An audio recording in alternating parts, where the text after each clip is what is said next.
All right. Good afternoon, everyone. Bonjour à vous tous, bonjour à vous toutes. Magandang hapon sa inyong lahat. My name is, I always get a little bit of a clap when I say that. My name is Guy Boileau, and I'm the Senior Trade Commissioner at the Canadian Embassy here in the Philippines. And it really is a delight for me to welcome all of you to this deep dive on energy, grid, and storage solutions in addressing the climate challenge of today and of tomorrow. Before I start, I'd like to extend a warm welcome to our panelists and energy experts. I'd like to quickly introduce and express our thanks to Mr. John Robert Cotton, Senior Program Manager, Energy Transition Partnership. If you can just wave your hand. Thank you so much, John. We have Engineer Ferdinand Binondo, Chief of Solar and Wind Energy Management Division of the Department of Energy here in the Philippines. Thank you so much, Engineer. A good friend of the Embassy, Dr. Bjorn Santos, Director for Research and Renewable Energy, Executive Competency Training Program of Mariano Marcos State University. Thank you so much. And of course, Mr. Paul Berkelo, Head of Operation of the Canadian company, Power Trust. I also want to express our thanks and deep appreciation to the entire ADB team and family, notably, of course, Ralph and his entire team for everything they have done to make this workshop a success. So thanks to you, Ralph. So today's session is on an extremely important and urgent topic. I don't think I need to convince all of you about that. Tackling energy challenges and building resilient solutions is one of the ADB's operational priorities set for the 2030 strategy. And energy transition and supporting renewable energy projects is a top Government of Canada priority as outlined in our recently launched Canada Indo-Pacific strategy. Climate change and energy transition threatens the long-term sustainability of development in the region. Asia, of course, as you know, is one of the most energy insecure regions. And it is also one of the most vulnerable regions to climate change, with severe weather events such as floods, droughts, heat waves, and increasingly hearing about super typhoons. And that's why the Government of Canada has doubled its investment in climate finance to over $5 billion to assist developing economies with climate adaptation and mitigation strategies. And as a founding member of the ADB, Canada is supportive of the ADB's dedication to financial resources to supporting developing member countries of the ADB in improving their energy solutions and introducing adaptive technologies. And we're thrilled to see that the ADB is working to augment developing member countries' expertise, access to technologies and solutions, and are encouraging the uptake of knowledge sharing and learning opportunities. Today, we'll be hearing from energy experts. They will highlight their programs, their activities, their solutions, and their novel technologies in research, and so on. And moreover, we will have a Q&A session, and I will encourage all of you to be as active as we possibly can.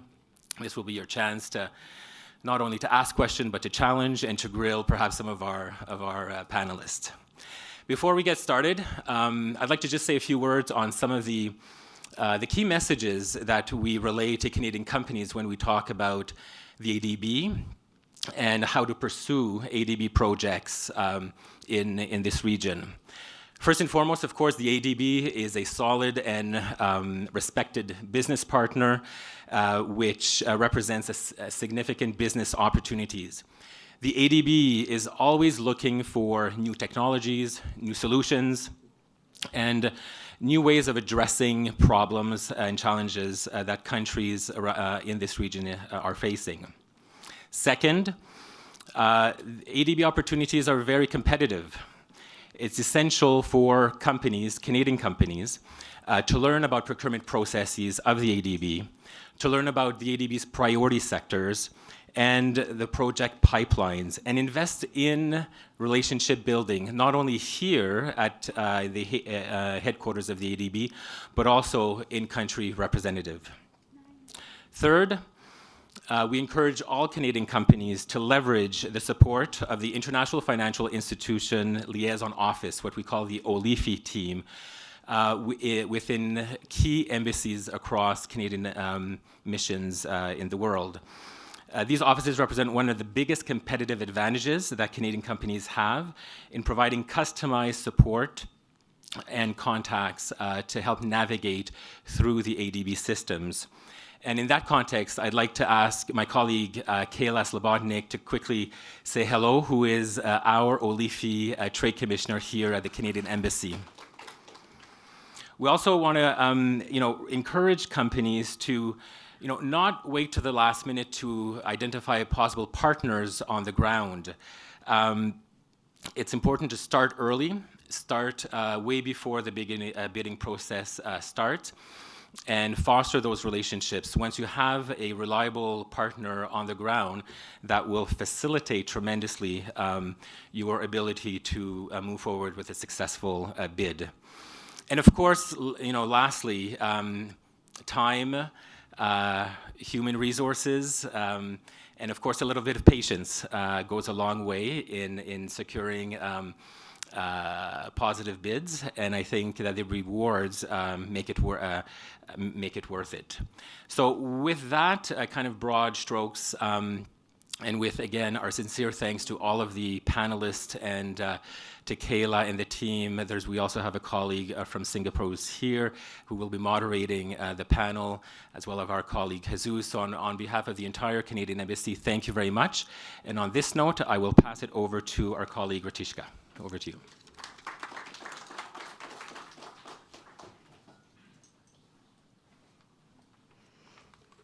Well, I'm going to have to move that a lot lower. But thank you so much, Guy, and good afternoon to everyone here today. Thank you for joining us. It's my first time here at ASEF, and I have to say it's been a really interesting past couple of days. Our SDC, Guy, talked about sustainable development and energy security and how that's important to countries around the region, especially as they transition away from their reliance on coal to achieve their net zero goals. Canada recognizes that too. And as part of its effort, has also launched the Indo-Pacific Strategy late last year to increase engagement with stakeholders in the region. Among other goals, under the strategy, Canada will actually establish a trade gateway in Southeast Asia to provide a platform for Canadian business leaders to meet as a community and promote greater innovation cooperation in the region. And building on the success of our CIIP program, which is the Canadian International Innovation Partnership Program, Canada will strengthen its science, technology, and innovation partnerships with key economies in the region to support international projects and commercialization-oriented R&D partnerships between Canadian companies and Indo-Pacific partners. Canada is also looking to facilitate the scale-up of Canadian SMEs and the adoption of Canadian clean tech in the Indo-Pacific by supporting commercial demonstrations in priority markets. So we have a separate fund set aside for that. So at our deep dive workshop here today, we will be talking about various solutions across the energy value chain and how they fit into Southeast Asia's transition into a low-carbon economy. Our speakers will cover a variety of topics, including opportunities in the energy sector, highlighting low-carbon solutions to some of the region's most pressing climate challenges. The session recognizes the importance of stakeholder engagement and provides the opportunity to hear from local and Canadian experts on various technologies, research, and solutions. As we know, and we've heard through many sessions here this past couple of days, there are a few pillars needed to ensure a sustainable energy transition. We need research and development, we need technology and innovation, we need policy and regulatory frameworks, and financing. So we actually have experts, representation from experts across all of these various pillars, and so I hope everyone looks forward to hearing from the speakers as much as I do. Without further ado, I will introduce our first speaker for today, John Robert Cotton. He's the Senior Program Manager for Southeast Asia's Energy Transition Partnership at the UNOPS office, which is the United Nations Office for Project Services. He's been based in Southeast Asia for 20 years, dedicating a decade of which to renewable energy project development and climate change mitigation efforts. So over to you, John. Thank you.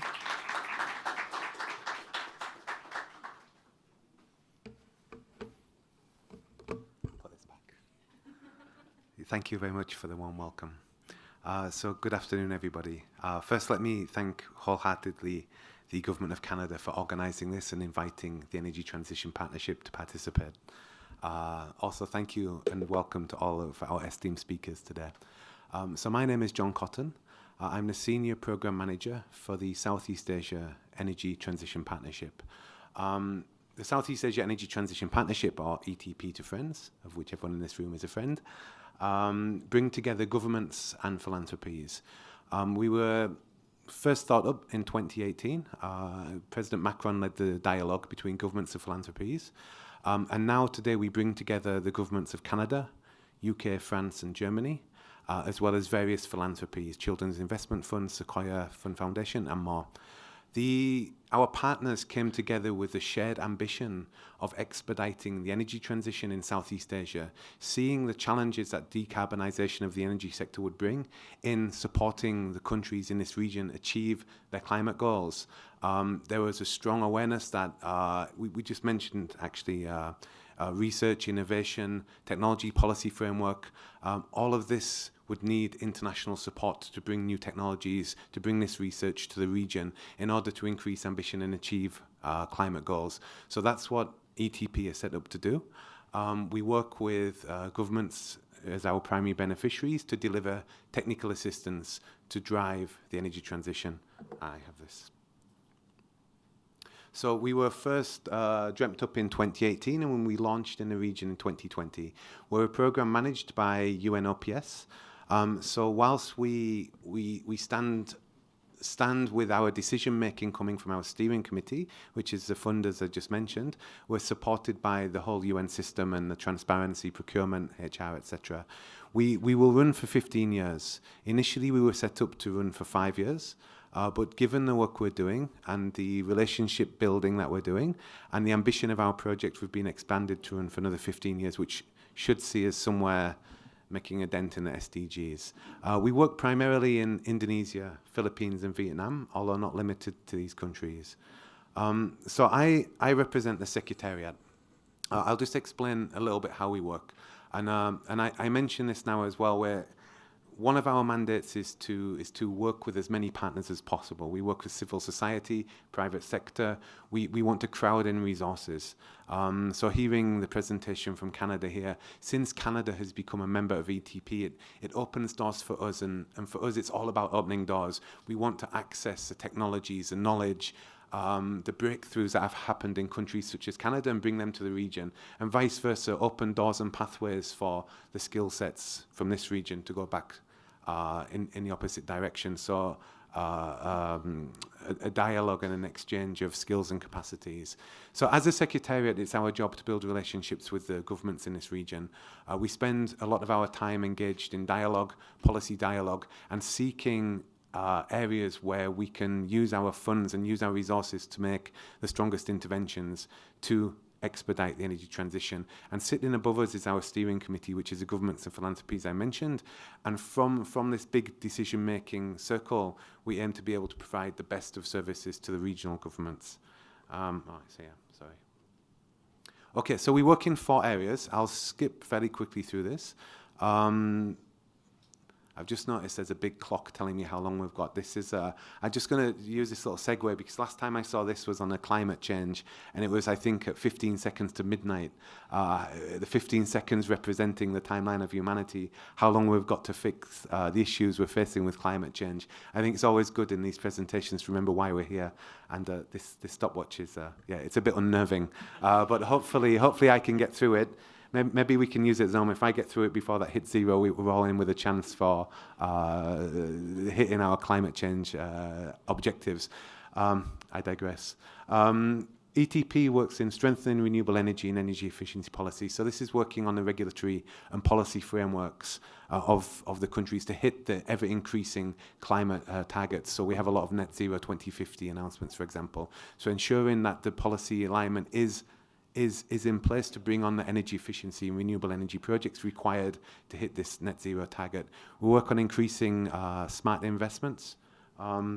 This looks at how to unlock the impediments that are stopping financial flows coming into this region. And with the 2 JETPs being announced in Indonesia and Vietnam, this really brings this challenge to the forefront. There's huge amounts of capital globally looking for clean energy projects to come into. What is stopping this? So ETP works in this area. Today we'll talk about sustainable, resilient infrastructure.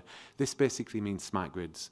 So if we have the policy environment for renewable energy and energy efficiency, and we have the finance looking to come into it, there's still a huge impediment, and I'm very glad that this subject is becoming more and more prominent in conversations. This is a smart grid. Without a smart grid, without the physical infrastructure to collect variable renewable energy, or to allow variable renewable energy to integrate into the grid without curtailment, without the challenges faced, there will be no energy transition, or there will be other solutions needed to be sought, because the smart grid is so critical. But at the same time, the smart grid is very capital intensive. It requires huge amounts of financial inputs, and the questions persist in how and where does this money come from. We need a change of our economic modelling in order for smart grids to go forward.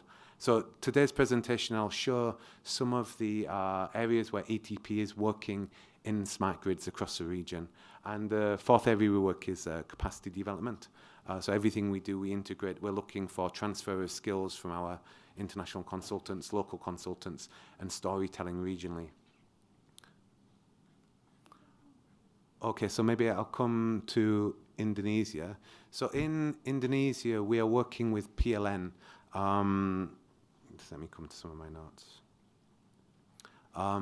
So the Java Bali Control Center is coming to its end of life. The SCADA and the electricity management system, the SCADA EMS system, is dated, and it proved a great opportunity to introduce modern technologies. So actually responding to ADB results-based loan, for those who are aware, ETP is doing the detailed design of the SCADA EMS system and the architectural designs for the building.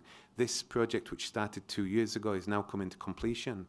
PLN are tendering out with this project, and by the end of the next year, there'll be a new control system. The reason this is significant in the energy transition is the current system that they have in place is not able to handle variable renewable energy. It's not smart. It's a manually driven system. Through the system putting in place, which has multiple algorithms, softwares, inputs, outputs, to allow the prediction of energy transmission and matching demand response, it allows Indonesia to start its journey on integrating variable renewable energy. So this is a big flagship project for us, and we're very much looking forward to building on this. Once this system's in place, we can then start looking at smart substations and the multiple things that can be done under smart grids. In the Philippines, we have several projects working on smart grids. The first one I'll talk to looks at battery energy storage systems. So energy storage systems in general are a critical part of developing smart grids. The energy storage systems allow a response to the variability of renewable energy. As there's excess power generated during times of high wind or sunshine, this can be stored in the battery. The battery itself also provides multiple services to the grid, ancillary services, and a multitude of grid stabilizing effects. However, to bring this in from the private sector, from the market, to attract investment, a lot of groundwork needs to be done first. So in the Philippines, we have 2 projects working, one on the market mechanism. So this allows the battery to act within the market. At present, under the current regulations, batteries act as a generator. Their service is not the generator. They have a service, multitude of other services. So we're developing the framework so that can come into the market, and also the grid codes. How do these batteries connect technically to the grid? It's quite a technical piece of work. I won't go into details, but by the end of this, batteries will be ideally attractive to the private sector. Investments will flow, and we'll start or continue the integration of battery energy storage into the Philippines. I'm watching that timer. Another project we have in the Philippines is for Smart Grid Roadmap. So this looks at what is needed for the future development of the Philippine smart grid. It's a very complex piece of work which involves multiple parties coming to multiple agreements on the future direction. And this is really not easy, and this is a challenge all countries face. There's a limited pot of money, and how to spend this money is finite, and how we channel this money into various investments requires evidence-based decision-making and an engagement of a multitude of parties. This technical assistance speaks at part to contributing to that dialogue, with the aim that by the end of this work, there'll be a clearer direction for the smart grid to move into, and therefore increase confidence in integrating variable renewable energy. And finally, in Vietnam, we're working with ERAV in Vietnam to develop the smart grid roadmap. This work has just begun, and we aim to publish this under the government of Vietnam's guidance. We'll be providing inputs so that Vietnam can have a smart grid roadmap that they're confident in. Naturally, this is a multi-stakeholder piece of work, and we're providing the consultancy and technical expertise for this. Okay, my time is running out, so I'm going to wrap up. What I tried to do, I'm not sure if successfully, show the complexities in developing smart grids. I didn't talk too much to the importance, presuming the knowledge already and seeing the other presentations which will follow. But it's very difficult to develop the necessary infrastructure, and there's not one pathway. Studying, for example, Australia, Canada, UK, there's huge amounts of innovation needed at every step of the way. There isn't an out-of-the-box solution. This presents multiple challenges moving forward, but it presents multiple opportunities. And the early adopters are already reaping the rewards. We are now putting to tender projects for smart grid developments, and we're seeing only a handful of companies from countries coming forward to do this work. They're the early adopters, and these companies are growing and growing as their technologies and the innovations they've developed are needed globally. I see this as a huge opportunity in this region for the workforce, for academia, for think tanks to get behind the innovations in this region. There will be technologies and ideas coming out of the Philippines, Indonesia, Vietnam that will be used globally, and we're really enjoying being part of this innovative process and the R&D that's going behind it. So we are the Energy Transition Partnership, where we welcome collaboration with anybody who reaches out. We're very keen to utilize the opportunities and doors that we have to walk through to take you with us, and we're very keen to expand our network and work with other partners as well. So please do reach out if anything I mentioned is of interest, and I'll very happily talk in more details and share our information, and look forward to working with you all. Thank you very much.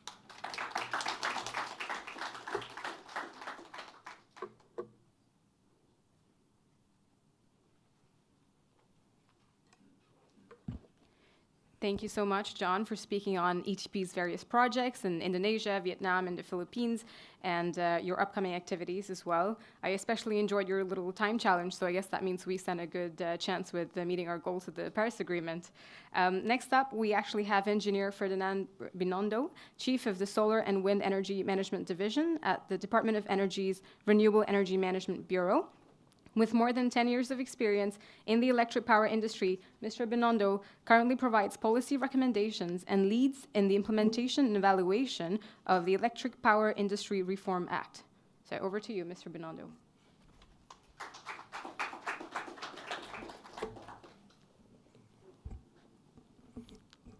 Thank you very much for the introduction, Ms. Richika. And again, good afternoon to everyone, to our my co-speakers here, to all the participants and organizers of this forum. Good afternoon. So my part is to present the Philippines or the Department of Energy's updates on the policies, plans, and programs for the development of renewable energy in the country. So first, as based on the Renewable Energy Act of 2008, we have our country has the NREP, or the National Renewable Energy Program 2020 to 2040. And this, the objective of this program is for sustainable development and, of course, to mitigate climate change. And part of this NREP, or the National Renewable Energy Program, is it sets the target for the renewable energy in the country, in the Philippines, of at least 35% of renewable energy share in the power generation mix by 2030, and to increase also to at least 50% in the power generation mix by 2040.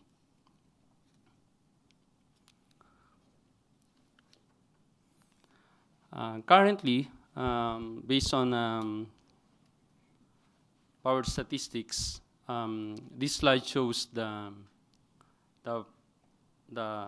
percent share, the current percent share of the renewable energy. It comprised 29% of the total installed capacity at 28,358 megawatt, and 22% of the power generation mix, the gross generation mix of about 106,115. So 22% of that is the came from renewable.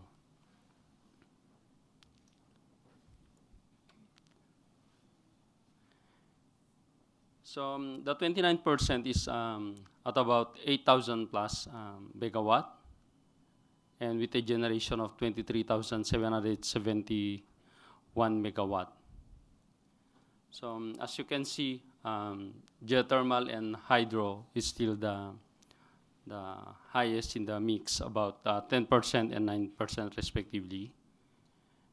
And in the country, for reference only, we have, since the implementation of the Renewable Energy Act, we have already almost 3,000 megawatt additional renewable energy.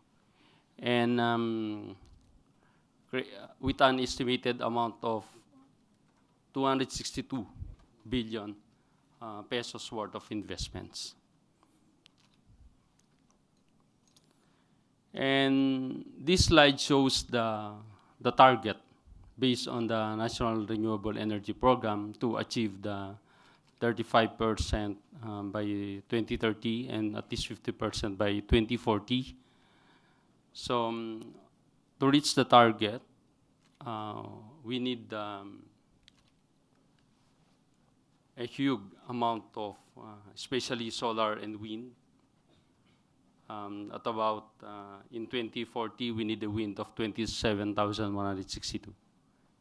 And for wind, we have a target of 650 in 2040 to reach the 35% by 2030 and 50% by 2040.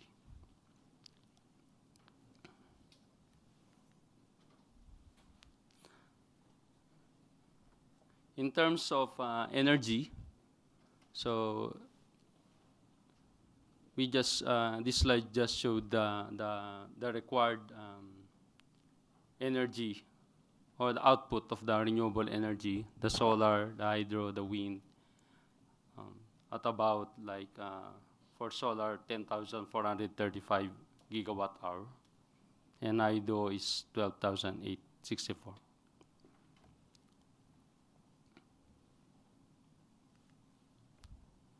So what are the initiatives or the actions of the department to achieve those objectives?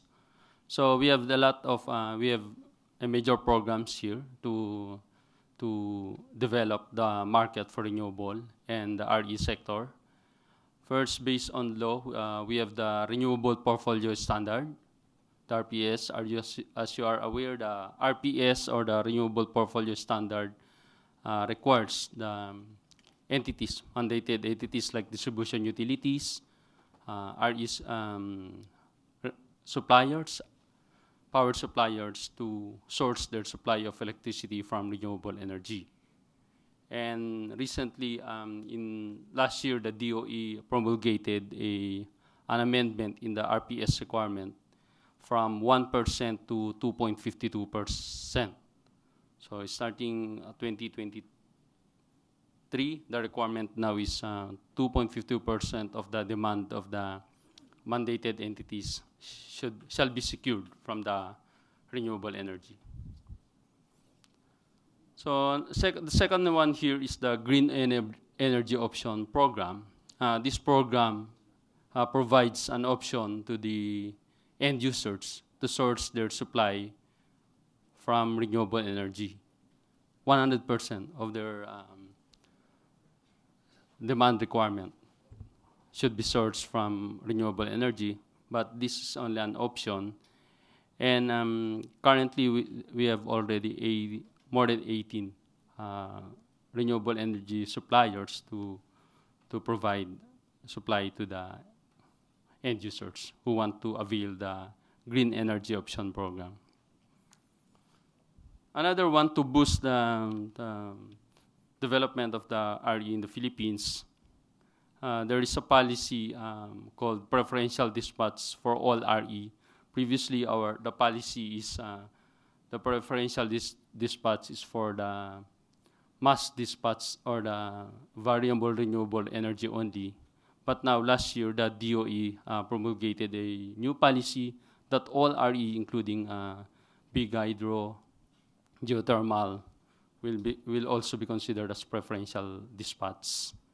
So, however, they have still an option to bid or submit offers, bids, or participate in the wholesale electricity spot market as regular generation companies. So another one is the number 4 here is the Green Energy Auction Program. Currently, we are already in the Green Energy Auction 2. Last year, the DOE bidded out about 2,000 megawatt for the various RE, especially solar, wind, biomass. And now, this year, this coming June, we will conduct the bidding for about 11,600 megawatt for the Green Energy Auction Program. The Green Energy Auction Program, there is for reference, there is our regulatory commission will issue a maximum ceiling price. For example, 5 pesos for solar. Then the qualified bidders will bid to reach the required capacity. For example, 11,600 megawatt. Another is the foreign ownership. Previously, the policy requires at least 60% of the ownership of the RE projects should be owned by a Filipino. But now, last November, the DOE issued a policy. The foreign investors may now own the 100% solar and wind projects. Next, there are other policies issued by the DOE, supported by the DOE in collaboration with the Energy Regulatory Commission. We have the net metering, the energy storage, the expanded solar rooftop. Sorry. Then next.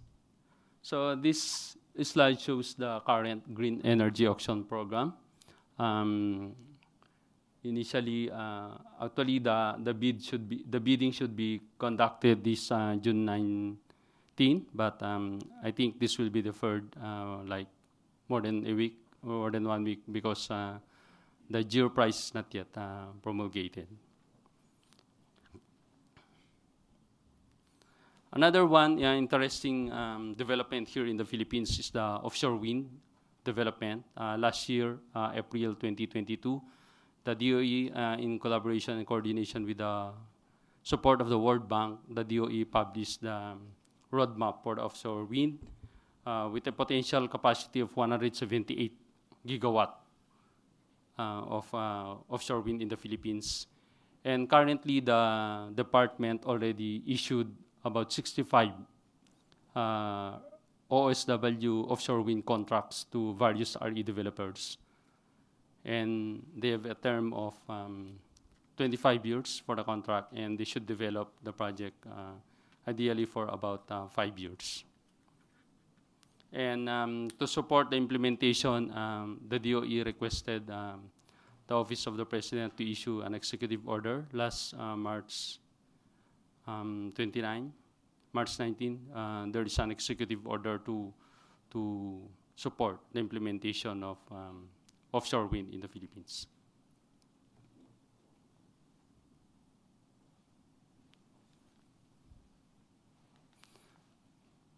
This one, late slide. So we have 65 service contracts already. And another one is to support the smart grid also, as explained by, presented by Sir John earlier. There's a policy, the DOE enhanced the policy on the energy storage system, wherein the battery or the any energy storage system can be integrated into the renewable energy. And this ESS to be integrated in the renewable energy storage system can avail the same incentives as stipulated in the RE Act. So, for example, the income tax holiday, the zero VAT rate, and other applicable incentives under the Renewable Energy Act.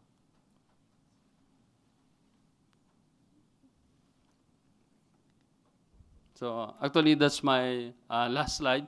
There are lots of other policies ongoing developed by the department.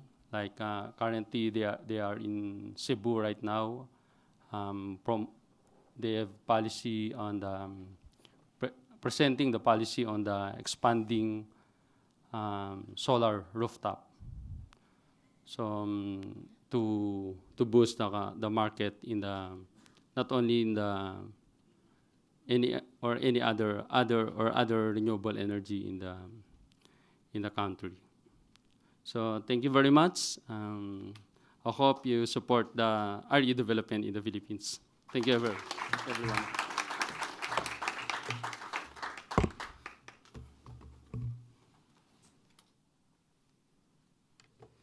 Thank you so much, Mr. Binondo, for your presentation on the Philippine Energy Transition Roadmap and Integration of Renewable Energy Solutions. I would now like to invite our third speaker for the day, Dr. Bjorn Santos. He is a professor and the director for research and the Executive Competency Training Program at Mariano Marcos State University. He also previously served as president at the University of De La Salle from 2016 to 2021. So, Dr. Santos, thank you very much.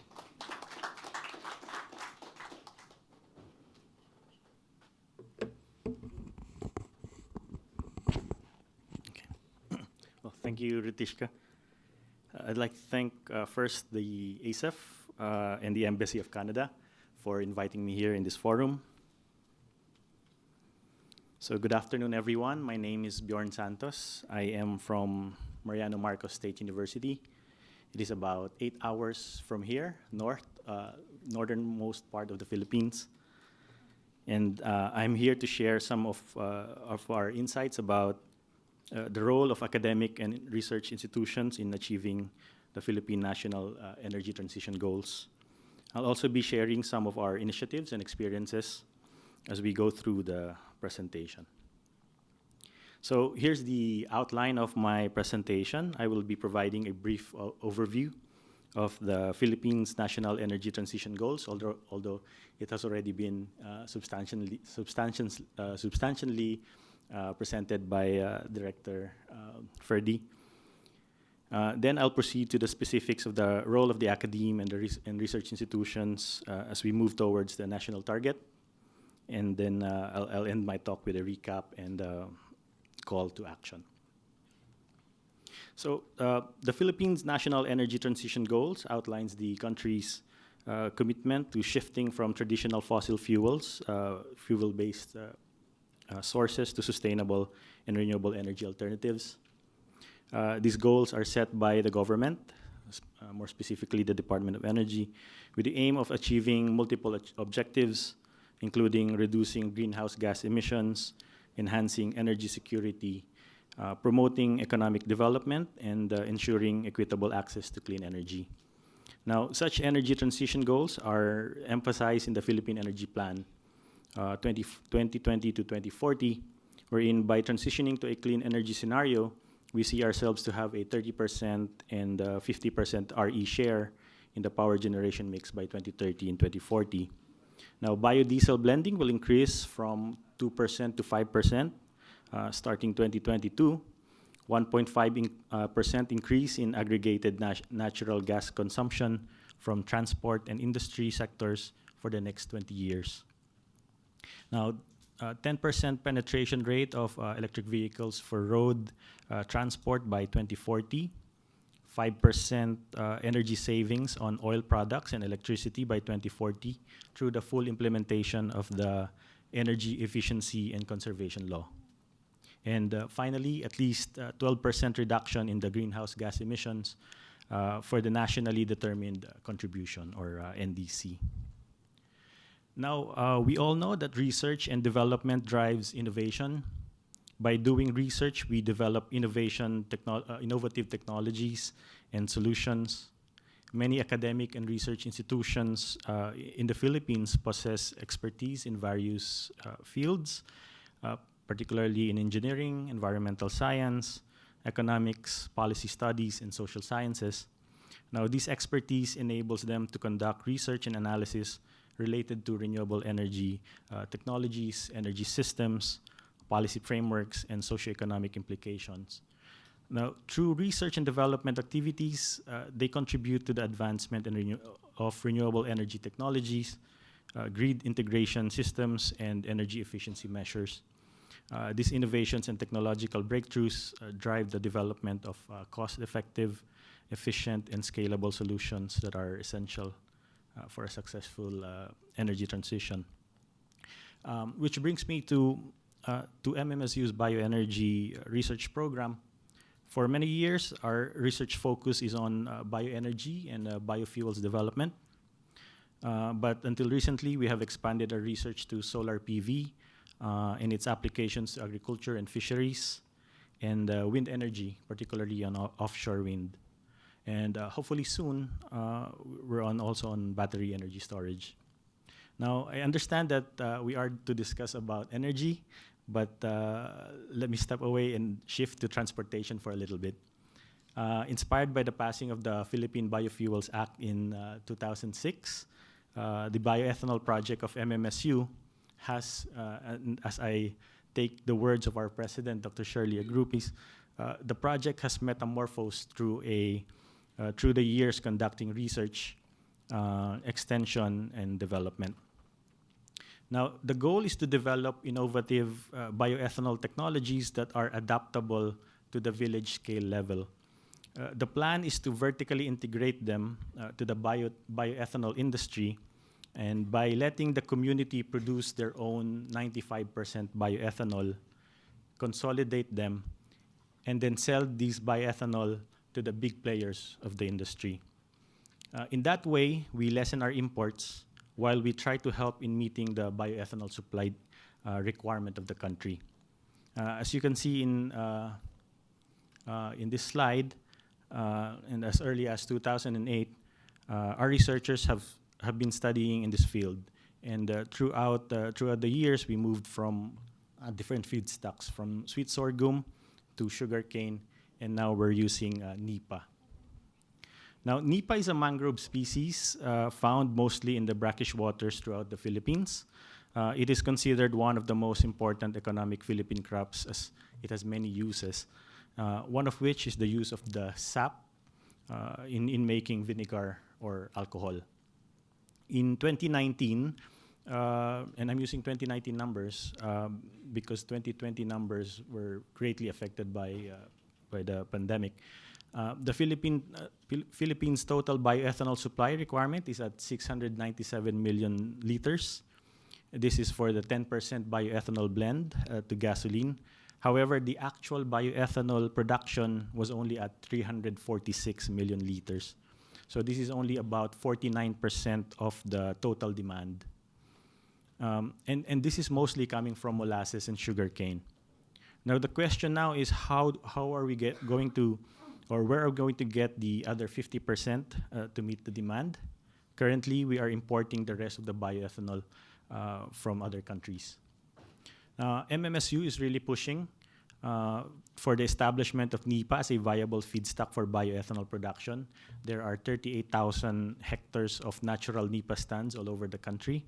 If we can maximize the use and produce bioethanol from it, we can theoretically close the supply gap at 10% blend and lessen most of the imports if we can increase it, if we continuously increase the blend to 15%.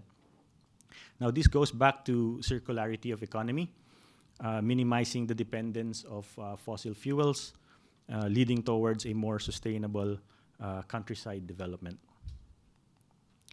Now, academic institutions play also a crucial role in educating and training the future energy workforce.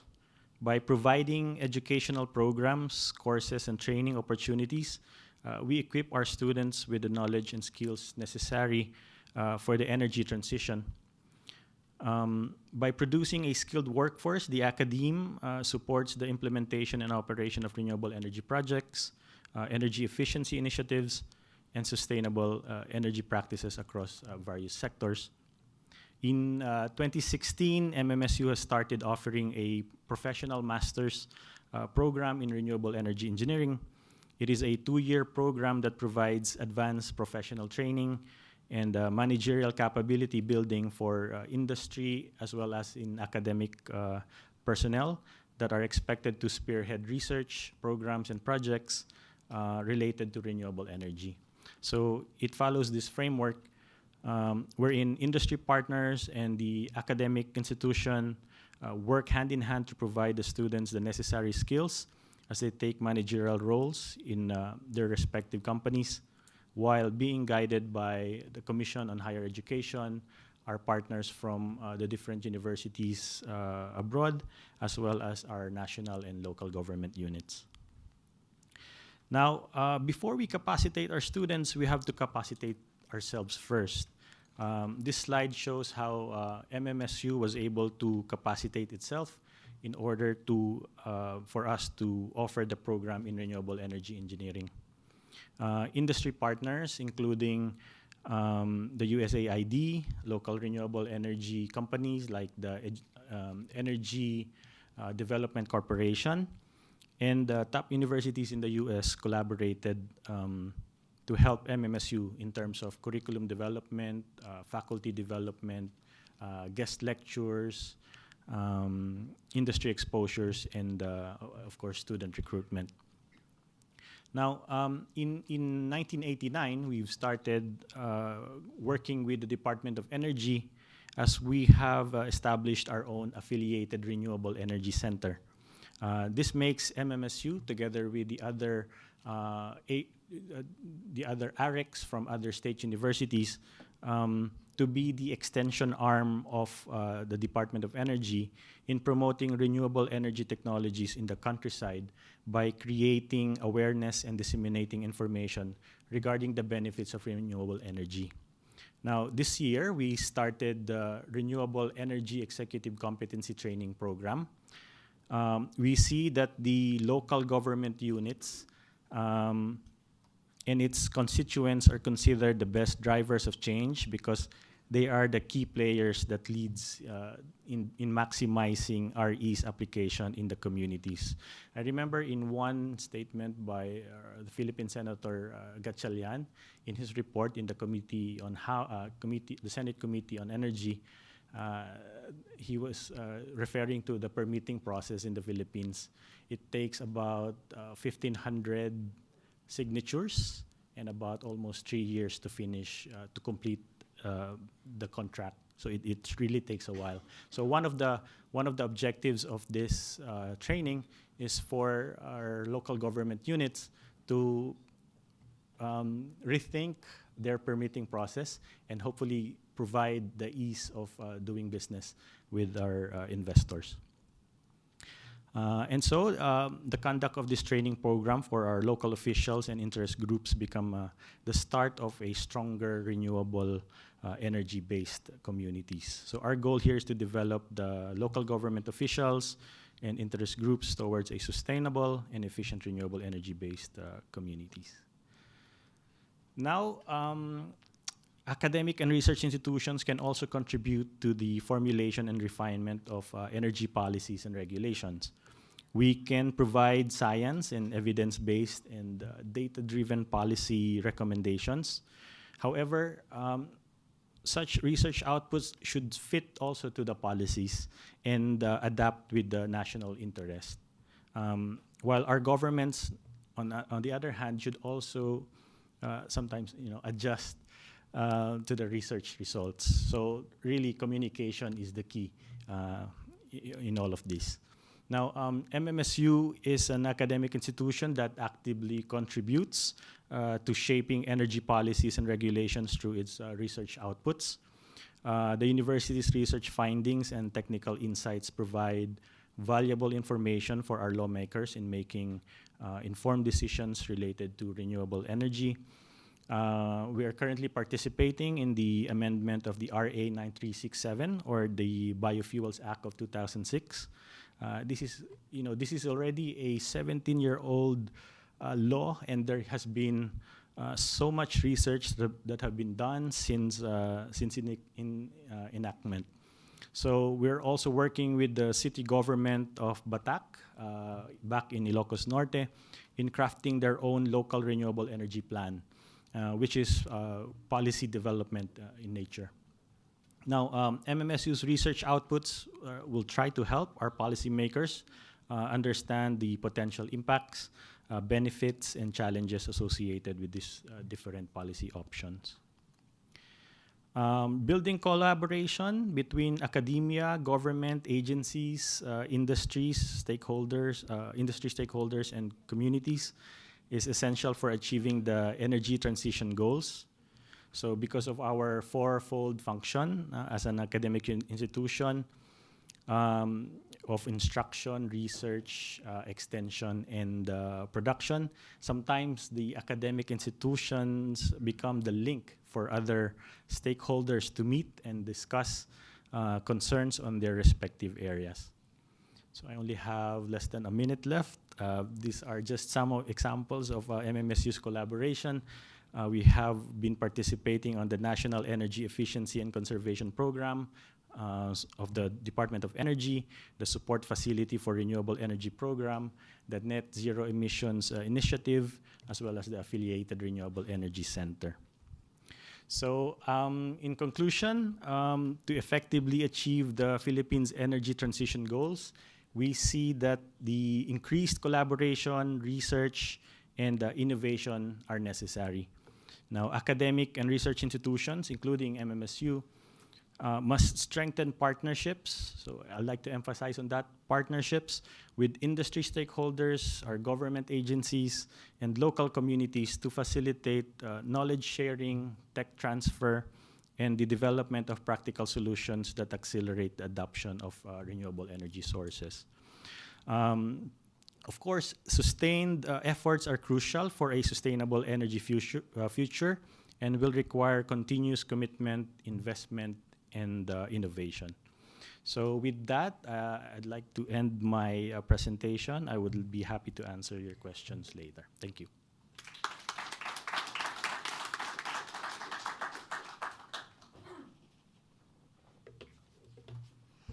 Thank you so much, Dr. Santos, for sharing on the role of academia and research institutes in the energy transition and the importance of communication with policymakers and industry stakeholders. I would now like to invite our final speaker for the day, Paul Berklow. As Head of Operations at Power Trust, Paul connects global corporate demand for renewable energy with high-impact distributed renewable energy projects serving communities across developing and emerging markets. So over to you, Paul.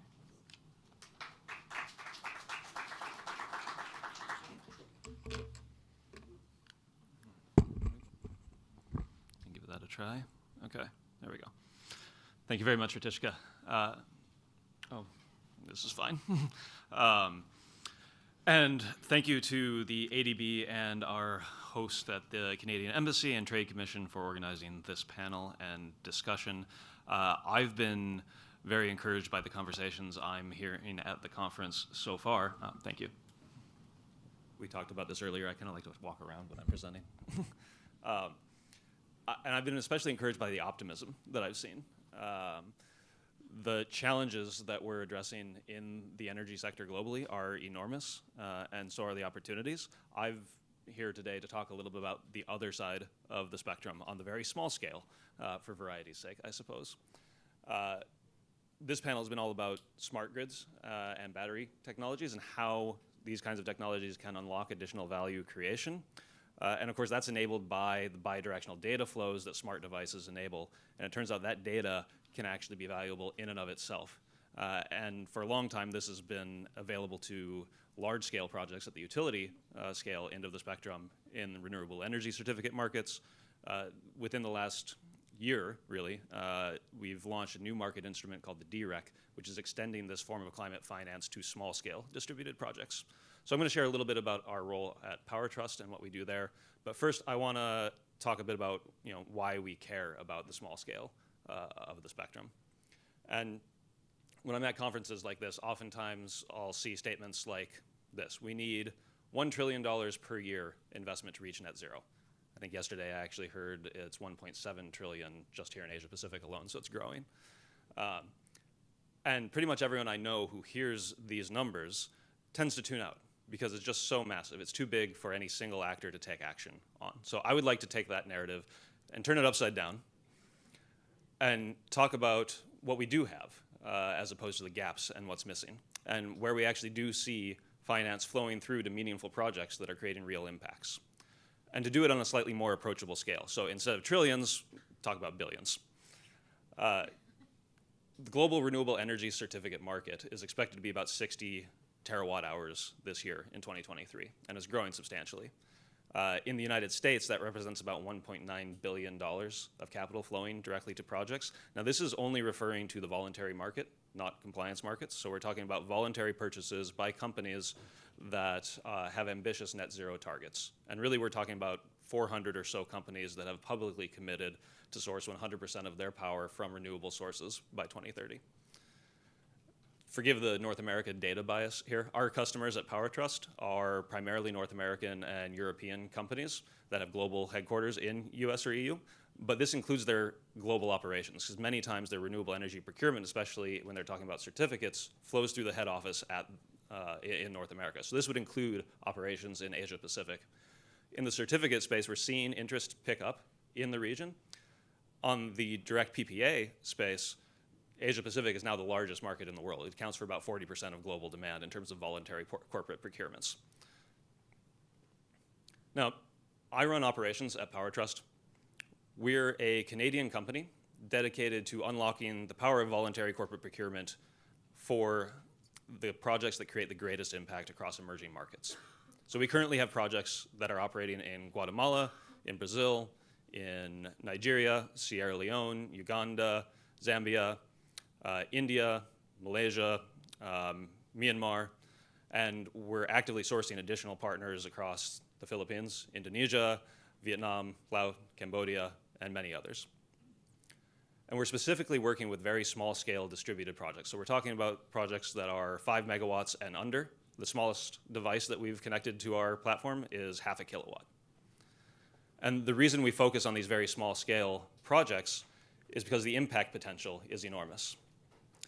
If you're talking about remote mini-grids, perhaps serving an isolated island community, oftentimes you can create up to 6 times as much carbon impact compared to if you were to source the same number of megawatt hours from a utility scale project in the United States, for example. And that's because you're displacing dirtier fuels, typically diesel generators, kerosene lamps, woody biomass, or coal-fired grids if you're talking about a grid-connected region. So the carbon impact is enormous. But there's also a social impact. Most of these projects are addressing multiple UN Sustainable Development Goals. So they're working with remote, hard-to-serve, low-income communities. They're powering projects that are connected to schools, to hospitals, to public institutions. And they're also some of the most resilient and affordable and quickest projects to deploy. as opposed to utility scale projects, which often see delays, cost overruns, failure rates in excess of 50%. Small scale DRE can be deployed in weeks or months. Failure rates are below 10% on average if you're looking at, say, sub-Saharan Africa, for example. And when you aggregate these to a meaningful scale that matters to a company that is sourcing hundreds of gigawatt hours worth of renewable energy around the world in a year, you can make a meaningful impact. Now, my background is in innovative finance, primarily in East Africa, working with small-scale entrepreneurs. So I'm here to learn just as much as I am to share. I'm relatively new to the region. And so I'd like to start by asking who here in the room is familiar with REC markets, has heard of a renewable energy certificate. If you'd raise your hand, if you're somewhat familiar. I'd expect many, if not most. Yeah, okay, good.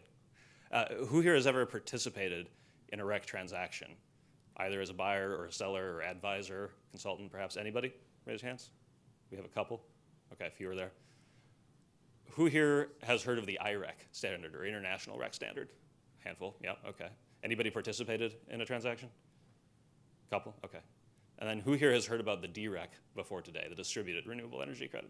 You have one? Couple? Okay. Now this one I know is going to be new to pretty much everyone. It's because there have only been 3 DREC transactions in the world to date. So RECs are familiar to most of you. IRECs, somewhat new. DRECs, completely new. So hopefully this will be somewhat new and interesting to you. But for those of you who are unfamiliar, I'll start with a quick primer on what RECs are, how the markets work, before diving into how that applies to distributed renewables.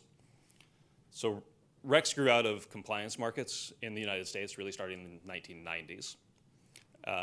And it was a mechanism for implementing renewable portfolio standards, right? So utilities could use RECs to account for how much of their generation is being sourced from renewable sources. And then they could trade RECs on compliance markets across state boundaries. Europe developed a similar mechanism called Guarantees of Origin, or REGOs, does the same thing. Around the 2010s, companies started to get involved. They realized they could use the same instrument to start to account for their own purchasing of energy and hit their renewable energy targets. So around 2010, 2015 is really when you started to see the voluntary market take off in the United States and Europe. Recently, this has hit about 1,400 terawatt hours. If you're looking at combined compliance and voluntary markets in the United States, about $12 billion is flowing through that. About 5% of the market overall is voluntary purchases. Now, that's a relatively small proportion, but this year we're expecting it to hit about $2 billion of capital flowing. Like I said, this is companies headquartered in the United States, so it also includes their global operations in many cases. And that market is expected to hit $30 billion by 2030. And the Clean Energy Buyers Association, or CEBA, has tied these sorts of voluntary corporate procurements for renewable energy to driving more than 30% of new capacity built within the last 10 years onto US grids. So it's a meaningful amount of investment flowing into the space. For anybody who is unfamiliar, I'll give a real quick overview of how the whole concept works. When you generate renewable energy, say solar power, and we specifically work with solar power at PowerTrust, you generate 2 commodities. One is the electricity, which is either flowed onto the grid or consumed directly. And the other is the environmental attributes of the project, or the greenness that power represents. And these can be tracked and traded separately, right? Because once the electricity flows onto the grid, you can't track electrons. And so if you want to say that you consume the clean energy, if I'm connected to a grid that's got 70% coal power and 30% solar, and I want to say my power came 100% from the solar generation, not the coal, I have to buy certificates. Say I consume 100 megawatt hours, I have to buy 100 RECs to match my consumption, right? And if I retire 100 RECs and I know that nobody else has counted for those in any way, then I can say that I was powered by the solar energy and nobody else was, right? Now, outside of the US and EU, there are a number of different schemes. There are some countries, such as China, Australia, the Philippines has recently introduced a national REC scheme. Across most of sub-Saharan Africa and Central Asia, there is no official EAC tracking system that allows for voluntary corporate purchases of renewable energy. In every other country, there are about 53 formerly part of the International REC standard, the IREC standard applies. And the IREC standard is led by an organization called the IREC Foundation that does a lot of the work of coordinating with local governments, policymakers, to make sure that the voluntary markets enabled by IREX are consistent with and don't overlap or conflict with national schemes. And if I'm a company that wants to hit an ambitious net zero target, and I've pledged publicly that I'm going to source all of my energy from renewable sources, and I'm looking outside of US and North America, typically the IREC is going to be the standard that I'm reporting to. And so if you're looking at voluntary procurement, that's the number one thing that our customers look for, is alignment with the IREC standard. Of course, all of these voluntary schemes have challenges. They're designed for utility scale projects. They have very manual data validation process. It all has to flow through a third-party grid operator. And that creates transaction costs that are really only justifiable if you have a very large-scale project. And of course, out of the almost 1 billion people around the world who have low or no access to modern energy sources, oftentimes small-scale projects, especially mini-grids, off-grid DRE, are the lowest cost, most effective way of serving these communities. So starting in 2020, we helped co-found what's called the DREC initiative.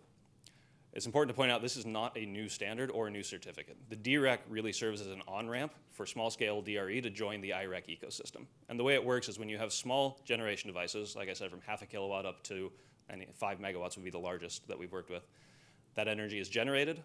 Almost all of these devices are connected to remote monitoring these days. And so that data can flow directly into the DREC platform, which is automated monitoring, reporting, verification, MRV platform, that will take the information about the device, its location, its make, its model, its age, what you would expect its total generation capacity to be at that time and location, and can automatically validate whether or not that generation happened. And that's what allows us to generate IRECs from these devices in a way that's never been done before and aggregate them to a scale that's meaningful to corporate buyers of renewable energy certificates. And in doing so, we're able to go to market participants, buyers of such certificates, sign long-term offtake agreements denominated in US dollars that aggregate from hundreds or potentially thousands of projects and help unlock access to local sources of capital as well. So far, we've done projects across 8 countries with 13 different project developers representing about 10 megawatts of new capacity. Our current demand at PowerTrust is for about 36,000 megawatt hours this year. This is our first year of commercial operation. We spent about 2 years designing the platform to do this, and then we launched our first commercial offering last year. We're expecting next year to hit targets, demand targets north of 100 gigawatt hours per year. The DREC initiative is co-led by us at PowerTrust and our partners at South Pole, support from many of the largest names that you'll know from the energy access space. And if you would like to get involved, I'll just close by saying there are a few ways. If you simply want to learn more, I encourage you to visit drex.org. You'll see all the mechanisms behind how the platform works. If you're a policymaker or market advocate, I would encourage you both to get in touch with the DREC initiative, but also your local IREC issuer. These are the folks who are doing a lot of the work working with local organizations, regulators, policymakers, to make sure that there's alignment between the different certificate tracking systems. Of course, if you're a buyer, then please do get in touch with PowerTrust and market participants like ourselves, and we'll help you evaluate how these can fit into your portfolio of decarbonization solutions. If you're an investor in small-scale DRE projects and you would like to see the projects in your portfolio take advantage of an additional revenue stream, then please share this opportunity with them, or feel free to get in touch with us directly, and we'll help you learn more about exactly where and how these instruments can be deployed. And last but not least, if you are developing small-scale DRE solutions yourself, then please do get in touch. Like I said, we have current signed purchase orders for 36,000 megawatt hours per year across most of Southeast Asia. You can register your project with us and get paid within a matter of 3 to 4 weeks. So that's what we do at PowerTrust. If you would like to get in touch, my email is on the slides, which I believe will be shared after the fact, but my colleague Girish and I will be around the conference all week, so we would love to meet you.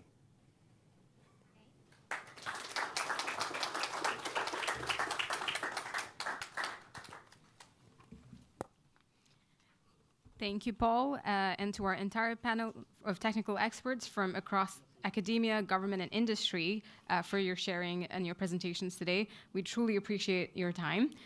Let's now move to the Q&A portion in our panel. And for that, I would like to invite all of our speakers back up to the stage as panelists. I would also like to include Grimy Guarico, Climate Finance Trade Commissioner from the Embassy of Canada to the Philippines, to answer any climate finance related questions. So yeah, please take the stage.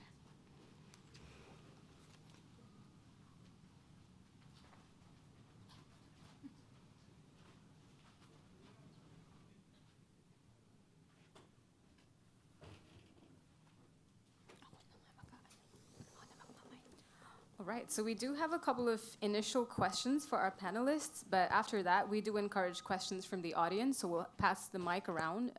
For anyone that wants to ask questions, please raise your hand and we'll get to you. The first question, where do you see gaps when it comes to expertise in energy transition projects in the Philippines or broadly Southeast Asia that could be filled by innovative solutions from the industry? To all our panelists.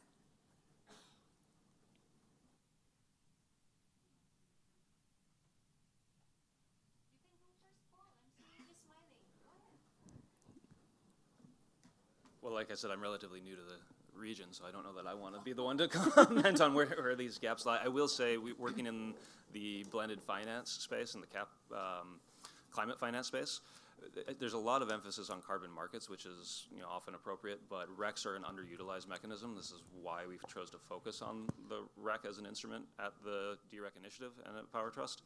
And not as many people seem to be as familiar with how REC markets work, so why I'm grateful to have this kind of opportunity. Would love to see more people engaging in that space. Thank you, Paul. Yeah, so maybe I'll just build on that. Normally we get a forewarning of pre-prepared questions, so it's good to be put on the spot.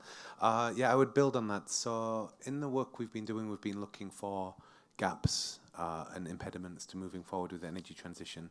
And it really starts at the project development stage. So having the abilities to develop projects which can attract finance. So starting from looking at small-scale energy efficiency, renewable energy projects, right the way through to large projects, accessing various clean energy finances from using RECs, for example, as one supporting tool, or such as green bonds, and the multitude of financial tools available isn't the knowledge set from the financial institutions right the way through to the project developer. There's gaps and opportunities to extract more of the international global finance mechanisms available that aren't yet exploited in this region.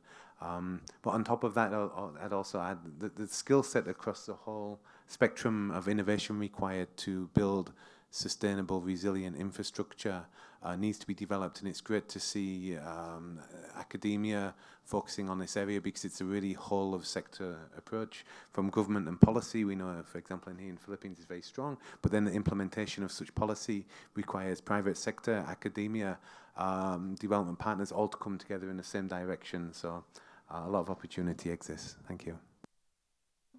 Thank you, John. And on that note of getting academia, industry, and government together, Dr. Santos, would you want to comment from the biomass or biofuels perspective? In terms of data analytics in general, there's so much need to gather data, and because it leads to, from data analytics, it leads to circular economy, and then now we're discussing about carbon credits. So the carbon credits crediting in the Philippines has not yet been established. So really, there's really need for data to empower our researchers on data analytics. The circular economy has been, particularly on biomass, because some have been discussing that biomass may not be considered as clean energy. But with it comes to circular economy, we're really looking at lower carbon future. But definitely partnerships, industry partners working together with the academe, providing solutions on what's being produced. So I think there's really a need in that. And then I agree with on policy. Policy support, sometimes the policy is there, but the implementation part is not as strong. Thank you so much. Would you want to comment, Engineer Bernardo? Yeah, the gap, of course, we already see the gap. More on the implementation, since we have, especially in the RECs, like RECs, energy storage, and efficiency, we have already a lot of policies on that. And I think we need just to pursue the implementation. And also maybe to conduct more information education campaign to all stakeholders. Thank you. I think implementation seems to be the key word of that discussion. Just segueing into the conversation around the just energy transition, that's been the topic of a lot of conversations at ASEF. What does a just energy transition look like to you? And an implementation of a just energy transition look like to you? I'll start. That's a huge question. So if I start with the soundbite that a just energy transition doesn't leave anyone behind, that ticks that box, and I'm sorry to take that one away from you all. But a just energy transition is hugely challenging. There's a challenge that exists to move forward with the energy transition. The primary goal in the energy transition is to reduce the greenhouse gas emissions, because the greenhouse gas emissions, if we continue on the current trajectory, is going to have a catastrophic effect on the climate. So this is a primary goal. But at the same time, through an energy transition, we have such an opportunity to overhaul so many systems that we live within now. So we can look through the lens of gender, for example, improve the future for all genders. We can look at the opportunities within the business sector. We can look at the economic models we're using. So really, what defines just and what is the future is a hugely, hugely loaded question. What is important is that we take this opportunity to improve the living conditions of those that have been left behind up to this date, and where possible, and conscientiously seek out as many opportunities as we can to be all-encompassing and inclusive in the energy system of tomorrow. And on that journey with the reduction in greenhouse gases, we're striving for an environmentally fairer world, so addressing the energy injustices that currently exist to move forward. But that's a very wishy-washy answer, because there's many a thesis written on this, and really leaving no one behind is one of the best catchphrases we can use, is to bring in as many people as we can as we go through these changes society is going through.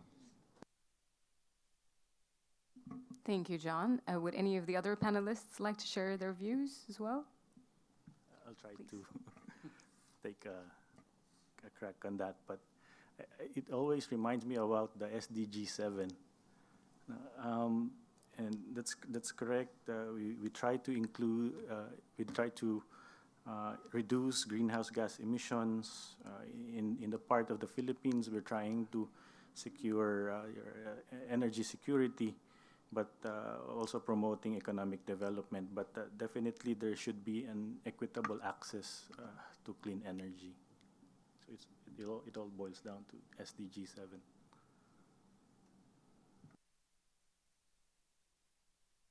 If I may, I would just encourage everyone in the room to think about moving beyond business as usual if we're talking about approaching the just energy transition. Oftentimes there's a tendency driven by the urgency of the day-to-day or the things we're accustomed with to work with tools we're familiar with. They're easier, they're faster. The communities that are typically left behind are left behind often because they're difficult to serve, difficult to reach. And unless we take the time to develop new approaches of extending our reach of the tools we have at our disposal to reaching these communities and serving these communities, then we're not going to get there. So dedication to doing the hard work of reaching those who are left behind would be the most important aspect. Thank you so much. And on the topic of having a lens of diversity and inclusion, when we talk about the energy transition, let's include our audience, perhaps. So any questions from the audience? I see a hand up already.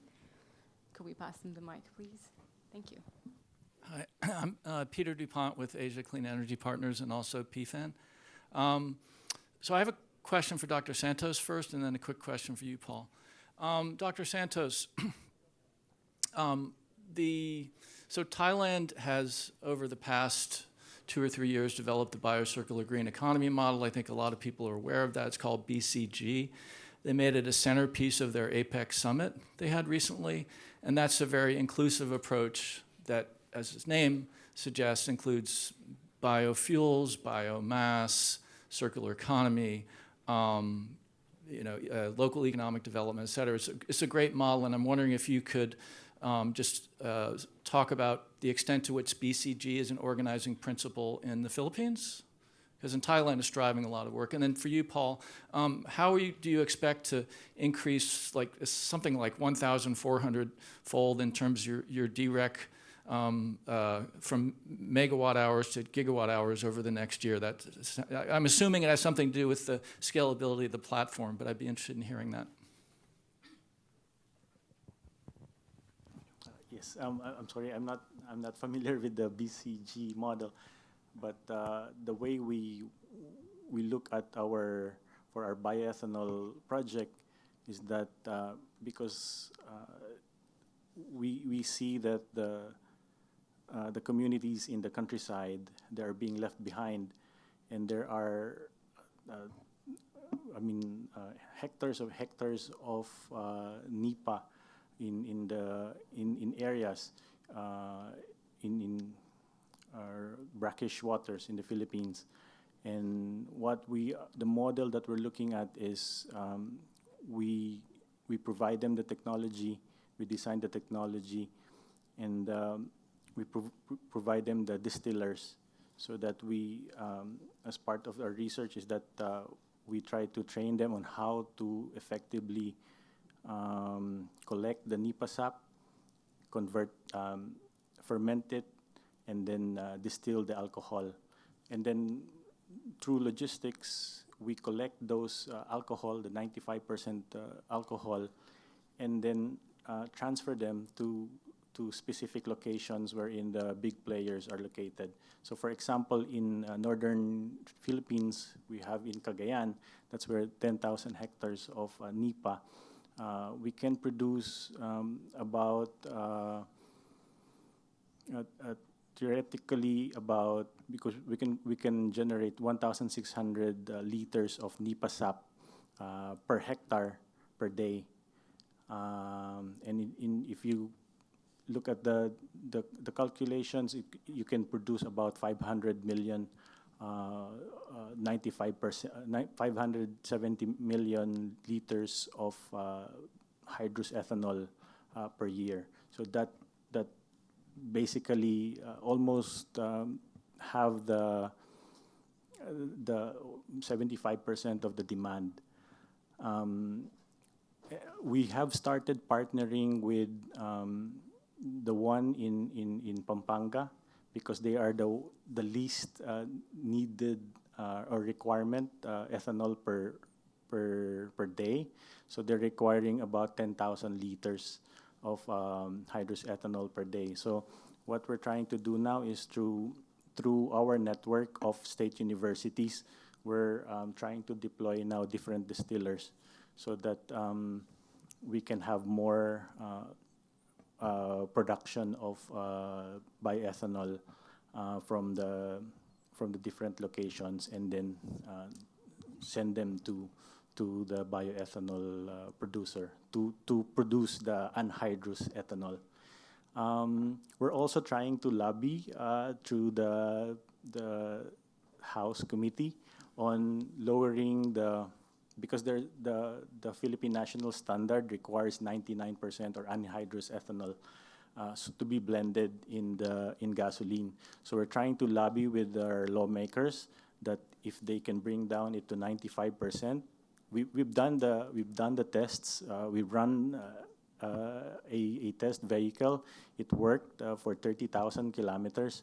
So, well, I hope that our lawmakers would include that in their next amendment, because we're already on our third hearing on that, and the response has been quite they're receiving. In fact, in the first hearing, they were saying, because they wanted to suspend the implementation of the blending, But when we presented our research outputs on the second hearing, they kind of mellowed down.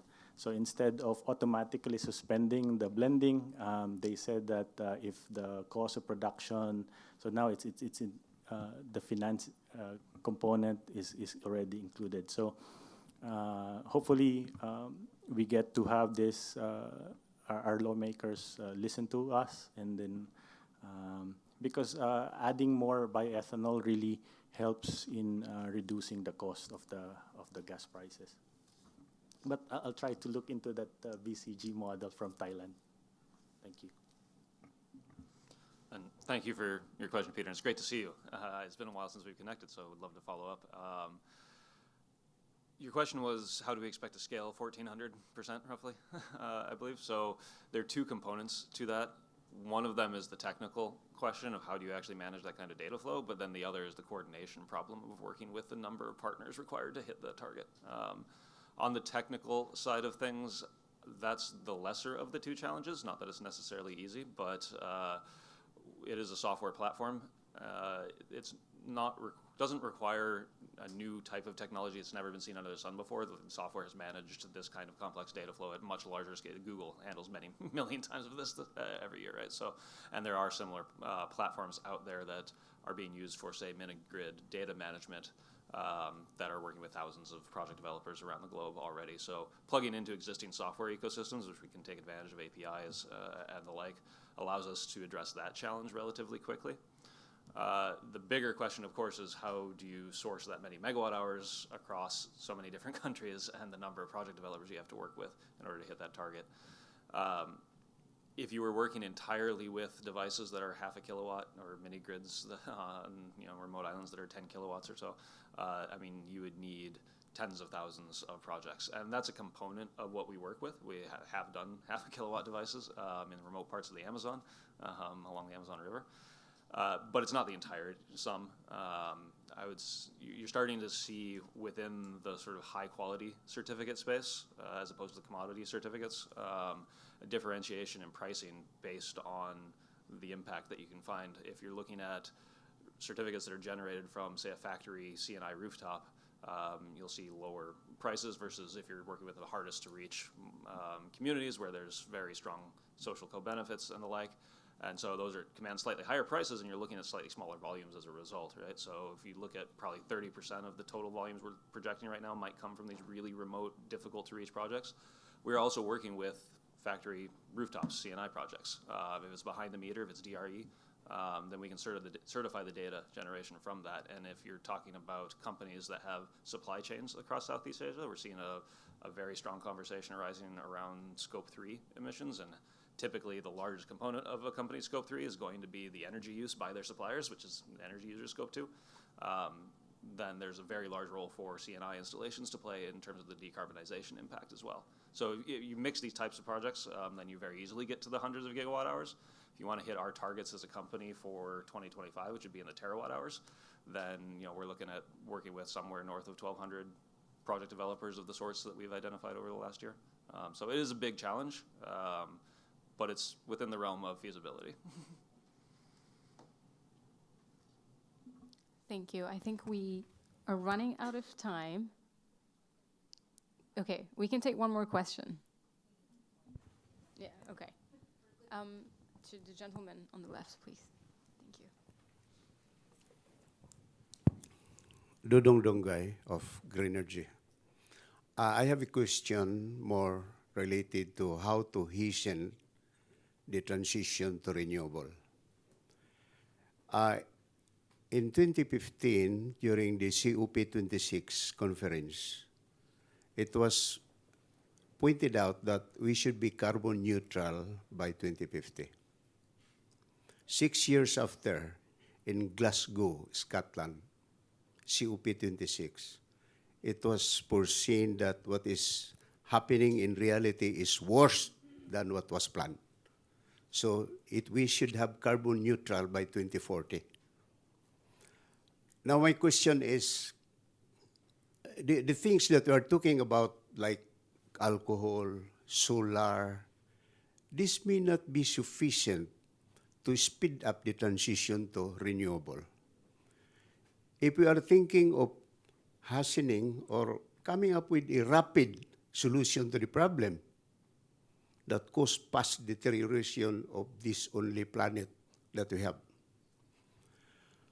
I would like to question first the report of Ferdinand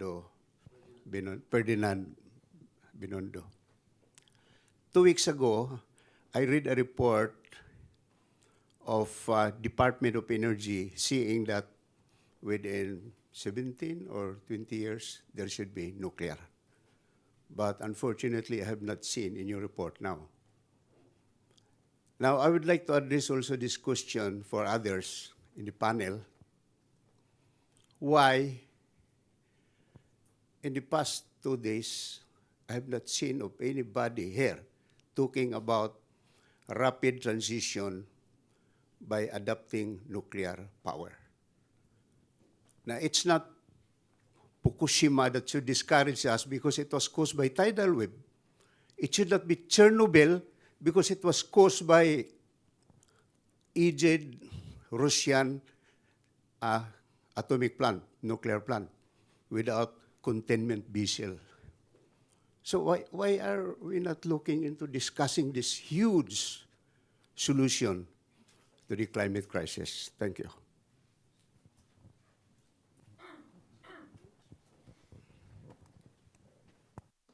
Thank you. Mr. Binondo, would you like to take that?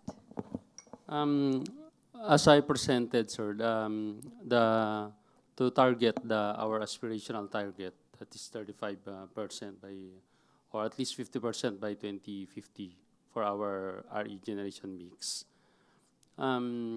The solution of the DOE is to increase the market, since we already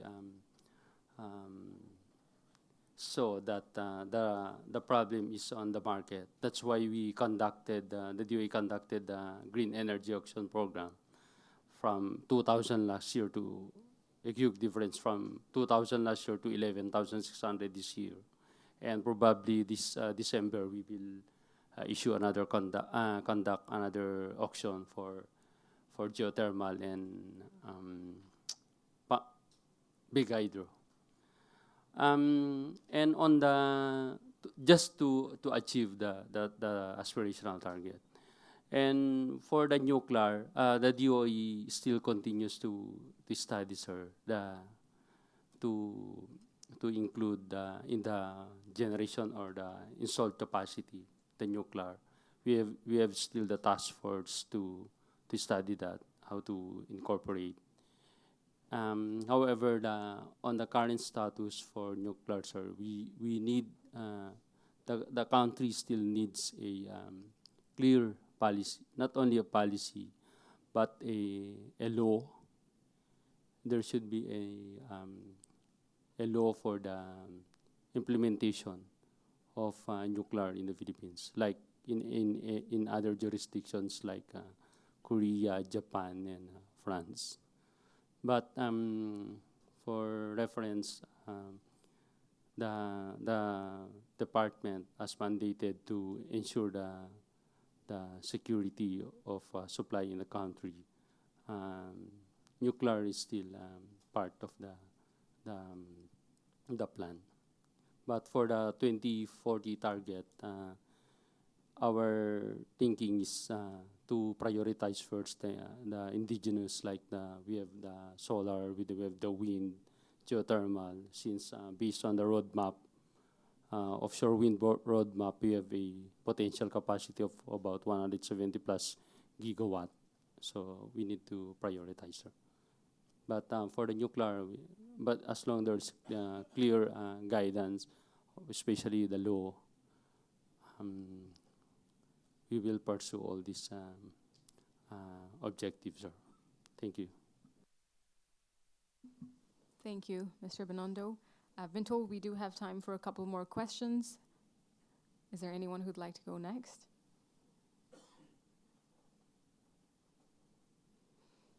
Okay, just mindful of our time here. I apologize. If you do have questions, I do encourage you to connect with our speakers after this session, if you'd like. But now I would like to pass it to our Trade Commissioner, Kayla Slobodnik, to deliver closing remarks to wrap up our session today. Thanks, Kayla. Thank you, everyone. First, I'd like to extend a sincere thank you to all of our panelists for their candor today and for sharing their insights with us. As you know, Canada has recommitted to its relationship with the Indo-Pacific through our Indo-Pacific strategy, and we look forward to being a reliable and eager partner here in the Indo-Pacific with all of you. If you have other questions about the Government of Canada's work here, or perhaps my role as the Government of Canada's liaison to the Asia Development Bank, I'd be happy to chat with you. With that, I hope you all have a wonderful afternoon, and thank you for your time.